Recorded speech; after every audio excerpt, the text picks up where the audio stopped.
Baik-baik. Baik-baik aja Gus ya. Dan saudara, seperti biasa Pak Acun yang biasanya membacakan petikan dari kitab Al-Hikam namun tidak bisa datang, dan akan saya gantikan dengan satu petikan dari hadis, yaitu tentang tabassumuka fi wajhi akhika shadaqatun, bahwa senyum pada wajah saudaramu adalah sedekah. Mungkin Gus Dur bisa menjelaskan makna dari senyum adalah sedekah itu, Gus Dur. Silakan. Ya, di sini kita berbicara tentang solidaritas. Iya. Jadi sama saja dengan ucapan seorang kiai di daerah Kebumen, Kiai Son Haji, yang mengatakan kepada saya, di dalam hadis ada, Pak, orang Islam itu bagaikan tubuh yang satu.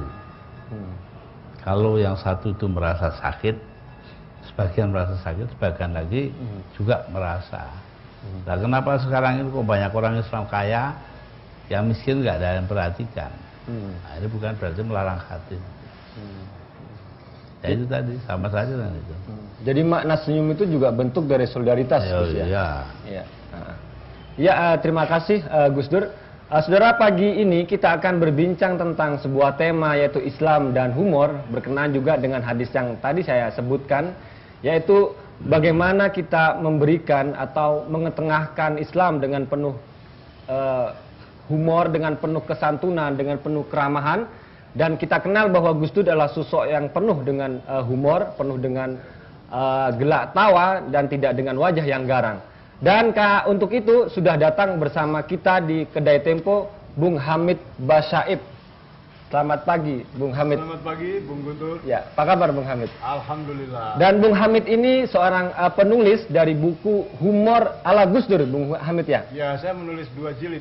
2 jilid untuk buku itu. Dan bagaimana tanggapan pasaran buku Humor ala Gus Dur itu? Luar biasa. Jadi dalam 5 hari itu terjual 5.000 eksemplar. Dalam 5 hari? Mungkin karena tipis dan murah.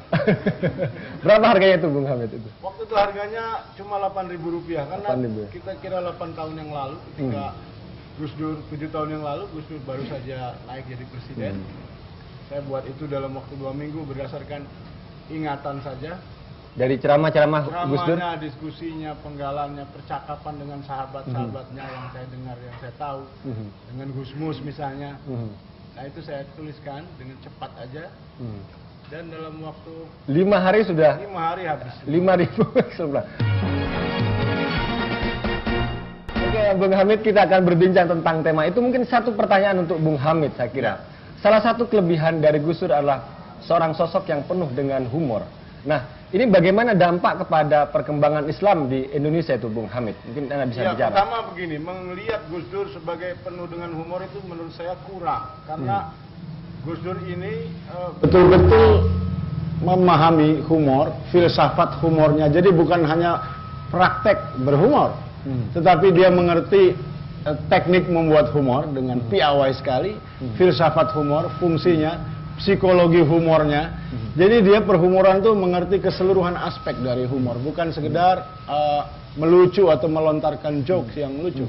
Kalau kita baca misalnya, dia hafal semua itu, misalnya joke-nya zaman Presiden Kennedy di Amerika bersama penulis pidatonya yang terkenal namanya Ted Sorensen. Beliau ini hafal. Ada joke tentang Winston Churchill, ya, Perdana Menteri Inggris di Perang Dunia Kedua, yang beledek-ledekan dengan Clement Attlee misalnya, ketua partai oposisi, tentang privatisasi. Itu saya dengar dari Gus Dur dan saya kutipkan. Nah, Gus Dur ini juga tahun 86 menulis satu pengantar yang bagus sekali untuk terjemahan buku Mati Ketawa Cara Rusia. Yang pengantarnya luar biasa bagus, dan dari situ kelihatan bahwa Gus Dur mengerti betul apa itu humor, fungsinya dan sebagainya. Jadi maksud saya menggambar Gus Dur. Nah, tetapi yang Anda bilang juga jadinya implikasinya benar. Jadi orang luar terutama melihat Gus Dur itu bukan sosok yang angker, yang menyeramkan, meskipun beliau bukan berarti tidak bisa tegas, tetapi beliau mengerti kapan untuk tegas, kapan untuk humor, dan kapan untuk menyampaikan sesuatu yang serius dengan cara sedikit humoristik sehingga tidak melukai pihak yang dikritik dan sebagainya. Jadi itu yang saya lihat. Ya, saya mungkin mau tanya dulu ke Gus Dur. Gus Dur, kenapa kok suka dengan humor, Gus? Menyampaikan Islam dengan penuh humor itu. Tujuannya itu apa emang Gus? Mungkin karena saya sejak kecil itu kan dekat dengan mubalik. Dan mereka itu didengar orang karena humor. Gitu. Nah, itu mungkin ya. Teknik, humor sebagai teknik. Ya, ambil saja contohnya seorang kiai itu diundang ngaji dengan saya di sebuah desa gitu. Itu halaman yang punya rumah itu halamannya kecil sekali, cukup untuk panggungnya kami berdua. Nah, rakyat biasa itu pada duduk di tengah jalan karena nggak ada mobil, ada sepeda. Setelah setengah 9 malam itu si kiai tadi naik ke atas panggung, bilang, saudara, mari kita ngaji karena tempatnya nggak cukup, biarlah ini kami pakai aja kiainya. Gitu. Anda semua duduk di jalan tuh, itu sudah kita cekat pesenahan, saya kasih tahu nggak boleh ada sepeda lewat. Udah, semua datang ngumpul di jalan itu, duduk sila. Ayo kita mulai ngaji dah setelah berapa puluh menit. Mari kita mulai karena sudah pada duduk ini. Adapun yang masih di kebun salak sana, mari kita bareng-bareng doain digigit ular. Orang ketawa semua ya, salah ketakutan jadi 3.000 orang. Nah itu yang menarik buat saya, ya ceritanya. Didoakan supaya digigit ular gitu kan, itu kan ya akhirnya doa itu sesuatu yang baik mestinya, tetapi untuk digigit ular. Tapi jelas kiai itu tidak bermaksud sungguh-sungguh, gitu ya Gus ya kira-kira. Itu yang gitu-gituan itu, yang Gus Dur saya kira juga. Gus Dur memang mendapat sumber dari humor itu dari mana Gus? Ya mikir aja sendiri. Adaptasi juga Gus. Ya. Kadang-kadang begitu, kadang-kadang ya tergantung lah. Nah tapi menarik juga, karena Gus Dur kayaknya menguasai humor dari agama-agama lain juga. Jadi dari Yahudi gitu Gus ya. Dari Kristen sudah karuannya diledekin mulu kan orang Kristen. Ya tapi ada kalanya mereka yang ledek. Nah, ada 3 orang. Gimana? Ya. Bicara agama mereka itu yang mana yang paling dekat dengan Tuhan. Inilah. Kenapa itu? Ya, agama saya. Kenapa? Kita kalau panggil Tuhan kan Tuhan apa namanya? Tuhan Bapak di sorga. Oh. Hubungan anak dengan Bapak.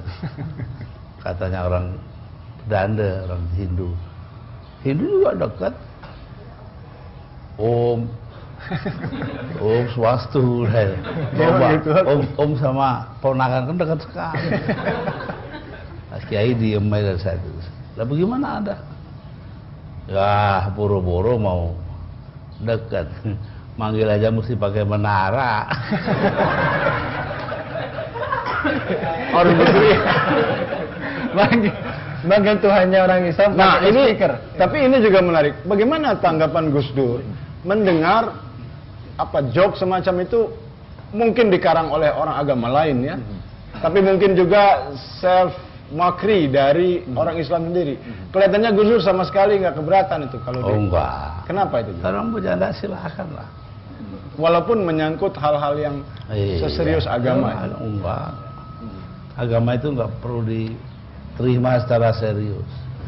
Ajarannya yang serius. Oh itu bedanya Gus ya? Itu ada satu kasat ini sampai ngakak-ngakak, hampir sekarang diingat ketemu saya diceritakan di televisi, di TVRI. Saya itu ditanya tentang sebab-sebab gempa bumi di Bantul. Lah bayangin saya kok bukan ahli geologi, bukan apa, tapi ya udah saya jawab itu mungkin gempa bumi terjadi karena Nyai Roro Kidul itu dipaksa pakai jilbab. Itu benar nggak? Lah iya. Karena bukan ahli geologi yang ditanya. Lah iya. Tapi seorang kiai. Dan kebetulan waktu itu ada kejadian RUU pornografi itu Gus ya? Atau kewajiban jilbab. Iya. Ya Bung Hamid, Anda melihat misalnya bisa mungkin bisa membandingkan antara Gus Dur dengan sosok yang lain ya. tentang teknik menggunakan humor. Gimana? Nggak ada lawannya dalam hal itu, Gus Dur, saya kira ya. Karena itu tadi, tentu kita kenal banyak sekali kiai. Kiai NU itu kan orang-orangnya rileks sekali ya, humornya kaya, dan biasanya hadis atau ajaran-ajaran agama di antara mereka diplesetin sedikit-sedikit, itu bukan sesuatu yang menegangkan.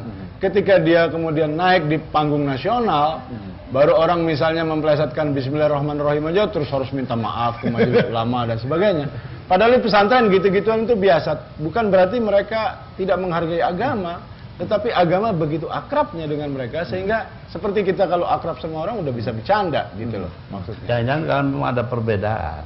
Perbedaannya gimana, Gus? Nah, ini contohnya kiai ngajarin santrinya membaca ila fi Quraisyin ila fihim rihlatas syita'i was-shaif. Loh, shaif itu berarti itu wakaf. Ilmu baca Quran itu. Ya, tapi muridnya kan lihat hurufnya aja yang ditulis. Iya.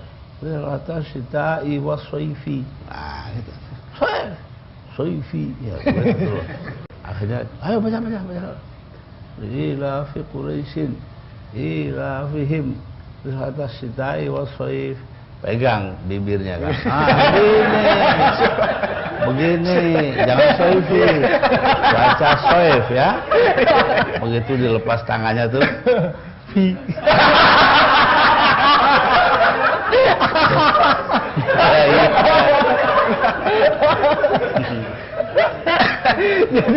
Makanya kita nggak boleh memaksakan apa-apa. Lo bayangkan itu Quran begitu, artinya bukan berarti mau menghina Quran. Karena begitu akrabnya ya Gus ya. Tiap hari hidupnya dengan. Di situ ada perbedaan kan, dua ilmu. Satu ilmu qiraah, satunya ilmu wakafnya baca Quran sendiri. Tapi seperti yang dikatakan oleh Mas Hamid, memang apakah tradisi humor itu juga sangat kental di pesantren, Gus? Oh iya, iya jelas sekali. Sufi itu kayak humor. Dalam arti gimana tuh, Gus? Sufi kayak humor? Ya artinya mereka itu mau menceritakan sisi-sisi yang segar dari kehidupan.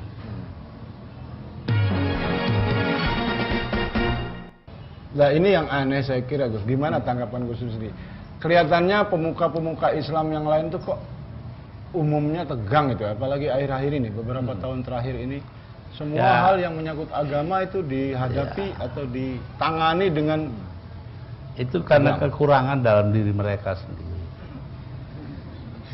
Ya, kekurangan dalam diri mereka sendiri bahwa Islam dalam menghadapi atau merespons tantangan-tantangan atau gangguan dari luar itu punya dua cara, dua pendekatan. Satu pendekatan kultural itu sih gak ada humornya dah, hal-hal. Dan yang satu lagi ya juga nggak ada humornya, pendekatan institusional atau kelembagaan. Ini sekarang kita lihat pada kultural tanpa humor, yaitu pada abad ke-5 Hijri itu ulama mulai mempersoalkan ziarah kubur. Nah, yang setuju ziarah kubur, yang melakukan hal itu ziarah semua ya, anggap aja dah pucuknya jadi NU lah, gampang. Ya. Lah yang tidak setuju ya itu pucuknya jadi Muhammadiyah lah kan begitu sudah. Iya. Bangsa Ibnu Taimiyah segala macam. Ya sudah semua itu. Kalau di kita dianggapnya gitu ya. Nah, itu. Nah, adapun yang lain itu dari kelembagaan. Umpamanya saja majelis ulama. Dia ada kan cuma melihat Islam sebagai katakanlah terancam dari luar. Orang di majelis ulama itu nggak ada orang pinter. Semua bodoh-bodoh itu. Dari segi apa bodohnya? Loh, mereka itu tahu cuma mungkin ya hukum, terus itu administrasi dan lain-lain. Tapi kalau ilmu kehidupan itu nggak paham itu udah. Maksud Gus Dur apa? Kalau mereka paham, tentu produk-produk atau fatwa-fatwa yang lahir tidak akan seperti itu. Iya, akan menampung humor lah. Akan menampung. Lulai ya kan. Oke, Bung Taufik ada SMS atau telepon yang bisa dibacakan, Bung Taufik? Dulu SMS ini dari Pak Ahwan, pemuka agama yang tidak bisa humor itu tidak tahu kalau Tuhan Maha Kasih. Mereka memahami keagungan Tuhan sebagai hal yang menakutkan. Padahal apapun yang dilakukan umatnya tidak akan berpengaruh pada keagungan Tuhan. Berikutnya SMS dari Pak Wan Abud. Menurut saya semakin susah orang menerima humor, semakin rendah tingkat kecerdasan emosionalnya. Kemudian tanggapan dari Pak Eko di Priuk, Gus Dur masuk saja grup Sri Mulat katanya karena lucu. Kita sapa dulu Pak Daniel yang saat ini sudah bersama kita. Selamat pagi Pak Daniel. Assalamualaikum Kiai. Iya. Ada 2 pertanyaan Kiai, pengen tahu aja jawabannya dari Kiai. Waktu Nabi Muhammad SAW itu diutus sama Allah sebagai Rasul, yang mau ditanya itu kan di Jazirah Arab ya Gus ya. Yang saya mau tanya Gus Dur, saat Nabi menjadi Rasul, bagaimana wilayah-wilayah lain? Apakah dia mendengar Nabi Muhammad ada di sana, atau dia itu saat itu bagaimana situasinya Gus Dur? Itu yang pertama. Yang kedua Gus Dur, di dalam kubur ulama-ulama kita bilang akan ada pertanyaan, man rabbuka, man nabiyuka, man imamuka gitu Gus Dur. Bagaimana orang meninggal zaman Nabi Adam, Nabi Nuh, Nabi Ibrahim? Itu waktu kita ditanya ulama Nabi Muhammad. Itu bagaimana dulu pertanyaannya sama atau pertanyaan beda Gus Dur? Itu aja. Assalamualaikum. Kalau soal kubur itu, ya kita bisa dekati dari bermacam-macam sudut ya. Sebab itu kan bukan ajaran Quran. Bukan ajaran hadis, itu kan fikih. Lah fikih itu bisa benar, bisa nggak benar gitu loh. Jadi saya nggak bisa komentar. Saya cuma bilang bahwa ada humor dalam soal ini, namanya talqin itu. Talqin. Ya itu di desa saya, Denanyar itu dulu ada mutin pemimpin agama, Imamuddin itu, namanya Kamsari. Dan mbah saya itu ya seorang kiai fikih yang hebat sekali. Nah, terus sana ada orang mati, dia ditanya, Kiai siapa ini yang baca talqin? Sudah Kamsari saja. Wah bacanya nggak karu-karuan. Kullu nafsin dha'iqatul maut itu ya. Jadi salah semua harakatnya. Terus saya bilang, Mbah, kalau itu orang nggak karu-karuan bacanya kalau disuruh. Iya, tapi dia yang punya SK loh itu. Itu ngomongnya serius tapi sebenarnya humor. Nggak mau. Jadi bisa SK untuk ngasih talqin. Lah iya, lu bukan jadi mutin. Tadi juga masalah hubungan humor dengan kecerdasan emosional, Gus, juga ada pertanyaan. Ya. Ya, seseorang itu tergantung dari sudut mana dia ngelihatnya. Kalau terlalu serius, ya memang semua hal itu ya menghina Islam. Kalau orang itu tidak terlalu serius, ya sedang-sedang aja dah. Ya nggak apa-apa. Anggap kehangatan hubungan aja. Iya. Gitu ya, Gus. Tapi begini saya kira Gus, memang ada masalah saya kira di sini ya, karena tradisi agama kita khususnya kitab sucinya, hadisnya dalam konteks Islam itu hampir nggak ada humornya. Kalau saya seingat saya setahu saya cuma ada satu nabi itu humor ketika ada hadis yang menceritakan tentang nenek-nenek yang bilang sama Nabi, ya Rasul, apakah nanti di surga, apa saya bisa masuk surga gitu. Nggak bisa kata Nabi, sebab di sana nggak ada orang tua. Bidadari cantik semua yang ada. Bidadari cantik semua. Ya nggak tahu. Ya saya nggak tahu kalau soalnya begitu. Tetapi yang jelas ada ludruk dulu zaman lekra. Oh ya. Panggilannya Mat. Naik ke atas panggung, ada temennya situ. Loh Mat, kamu kok kesini? Iya saya kesini. Loh kamu kok nggak di akhirat saja? Karena kalau kamu di surga itu bidadari itu wah, jawabnya lebih enak di neraka. Loh kok di neraka? Iya neraka pakai AC semua sekarang. Panas. Bidadari di surga itu, oh di neraka semua bintang film juga ada. Jadi kita bagaimana menghadapi begini? Itu dihumorkan itu. Nah paman saya waktu itu marah betul, dibakar itu panggungnya. Kasihan tuh orang lekeranya lari tuh gak. Terus kita lengkapi sehingga tidak dianggap menghina gitu loh. Nah, yang nggak menghina itu memang orangnya yang kurang kan begitu. Yang kurang cerdas kata orang tadi ya. Nah, iya. Tadi juga ada pesan yang pertama tentang hubungan antara humor dengan persepsi kita pada Tuhan yang penuh dengan kasih sayang. Itu bisa humor. Tapi orang mempersepsikan Tuhannya galak. Jadi galak, ya, jadi begini. Antrean masuk ke surga itu macam-macam orang dari depan. Terus ada satu orang supir bis kota. Ini kalau nyetir sering mabok. Selebor. Slow gitu. Itu langsung dituntun malaikat masuk ke surga. Marah kan yang lain keluar. Gimana sampai ini? Masa orang tukang mabuk segala macam masuk surga? Dijawab oleh malaikat. Kalau dia lagi seleo begitu, Anda baca apa? Mudah-mudahan diselamatkan. Lah itu. Karena diselamatkan. Dia masuk surga karena doa penumpang. Iya.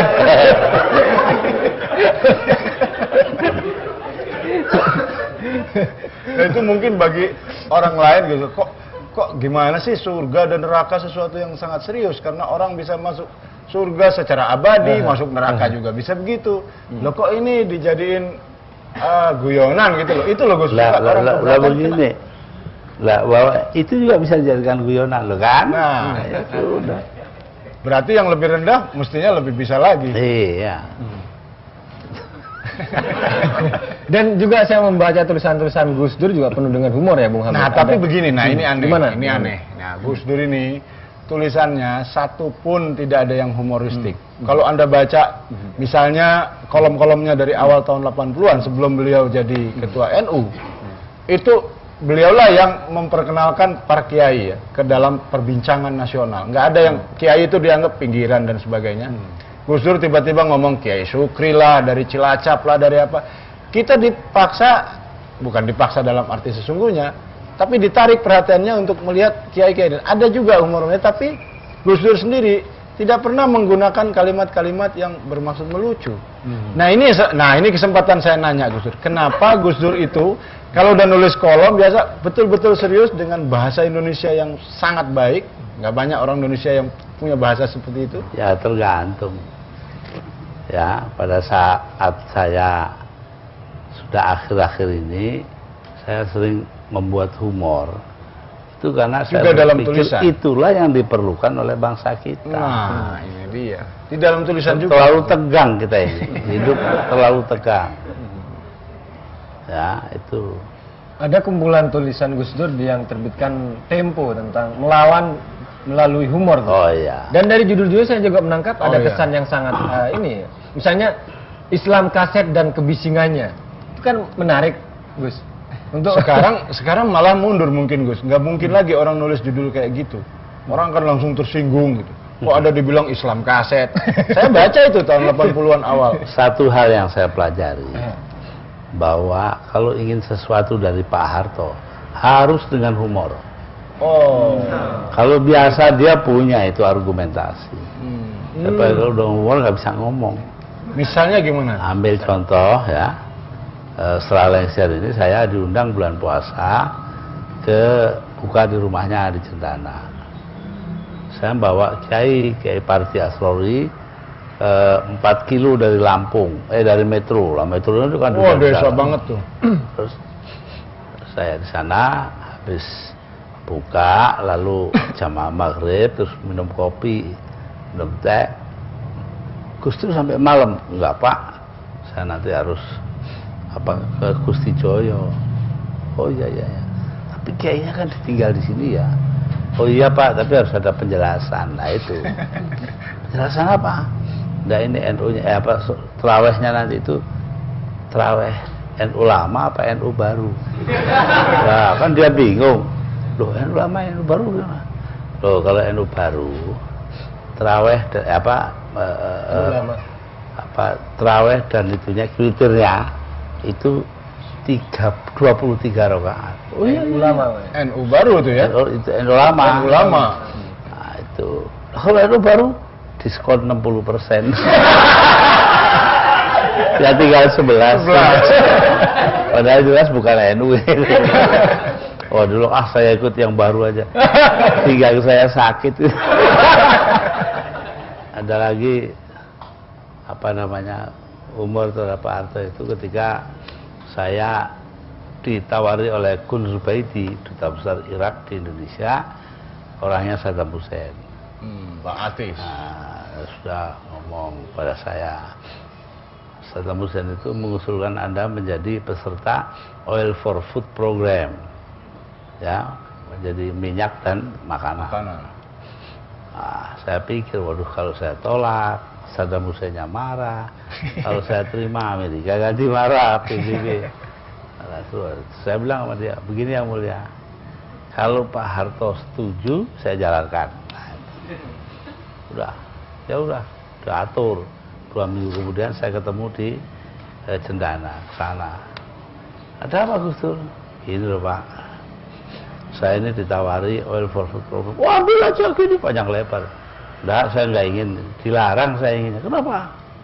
Ini ya, orang Palestina itu punya teroris namanya Abu Nidal. Abu Nidal itu sang pejuang. Tulisannya Abu Nidal. Lah apa urusannya itu dengan Oil for Food? Nanya ya. Begini Pak, kalau saya ikut, saya kan harus menyediakan apa itu mobil mini dengan segala macam peralatannya di tiap kota Irak. Untuk apa? Loh, untuk masak instant mie itu, mie instan. Oh ya.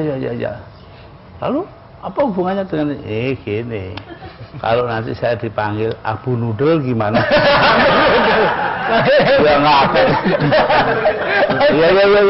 Oke. Dilarang. Oke, Gus Dur, Mas Hamid, terima kasih atas kehadirannya di Kedai Tempo. Dan saudara, kita sudah mendengarkan obrolan pada kali ini tentang Islam dan humor bersama Gus Dur dan Bung Hamid. Dan obrolan tadi saya bisa mengambil kesimpulan bagaimana Islam yang disampaikan oleh Gus Dur penuh dengan keramahan, penuh dengan kesantunan, penuh dengan kesegaran. Bukan Islam yang datang dengan wajah yang garang, bukan Islam yang datang dengan wajah yang marah, tapi Islam dengan wajah yang penuh dengan senyuman. Itulah salah satu kesan kita bagaimana Gus Dur menyampaikan pesan-pesan keislamannya. Saudara, terima kasih atas kebersamaan Anda bersama acara Kongko bareng Gus Dur.